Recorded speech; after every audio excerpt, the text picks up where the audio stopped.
Akkam jirtan nagaa jirtu nageenyi keessan bakkuma jirtanitti isin haqa qabu jechaa har'a oduu bareedduu fi mishaa tokko qabanne isiniif dhiyaanneerra. Innis maal jettan artistiin keenya beekamaaf jaalatamaaf kabajamaan artist Andu'aalam Gosaa yookaan sirba darbii ilaallaan beektan.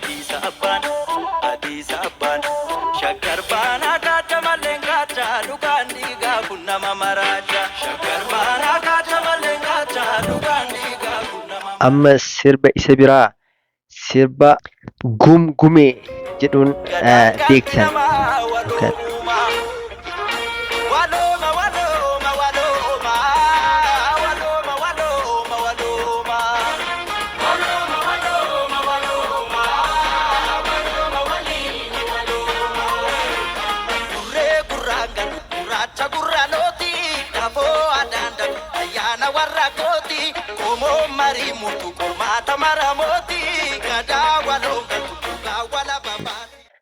Akkuma beekamu sirboonni Andu'aalam Gosaa dalagu yeroo hedduu kwaalitiin isaanii sirboota baay'ee bareedaa ta'ee fi sirba kwaalitii HD ta'een dalagamudha. Sirba akka habashootatti hin qannaanee fi gara san hin laalle nu godhan keessaa sirboota Andu'aalam Gosaatii fi sirboottan akka Yoosan Geetahuun ta'anis sirbi Andu'aalam Gosaa immoo kwaalitiin viidiyoo isaatii fi yeroo hedduu kaameraan inni ittiin dalagu baay'ee hawwataa fi piikchara bareedaa ta'een yeroo hedduu dalaguudhaan beekama. Ammas qaxaleen artistiin lafaa dhufaan kun sirba haaraa Yooyyaa jedhu qabatee akka dhufaa jiru gamanumaan nuuf ibsee jira. Sirbi kunis har'a sa'aatii booda yookaan sanbata xiqqaa akka gadhiifamuu fi namoonni hedduun hawwiidhaan akka eegaa jiran ni beekama. Sirbi kunis sirba haalaan bareedaa ta'ee fi sirba biyya keenya keessatti dalagame yookaan immoo Itoophiyaan alatti dalagamedha. Innis Ameerikaatti Jiboo artist Jiboo wajjin dalagamee sirba baay'ee namatti toluu fi viidiyoon isaa haalaan bareedaa ta'edha.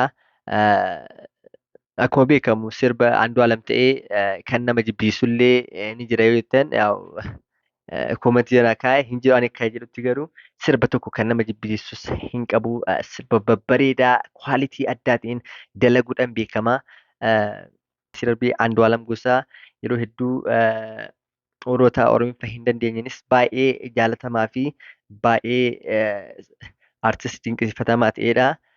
Artistiin kun yeroo ammaa biyya Ameerikaa Minnesotaa yookaan immoo konsertoota adda addaa dalagee qarshii hedduus akka horataa jiruu fi doolaara hedduu akka argatee jirus gabaasonni garaagaraa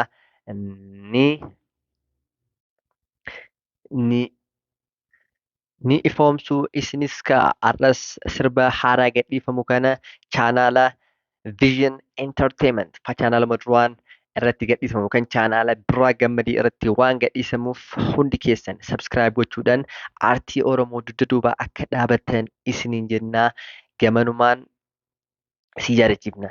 Kan biroo immoo warroonni chaanaala kanaaf haaraa taatan sabskiraayib laayik gochuudhaan maatii chaanaala keenyaa akka taatan isin yaadachiifna.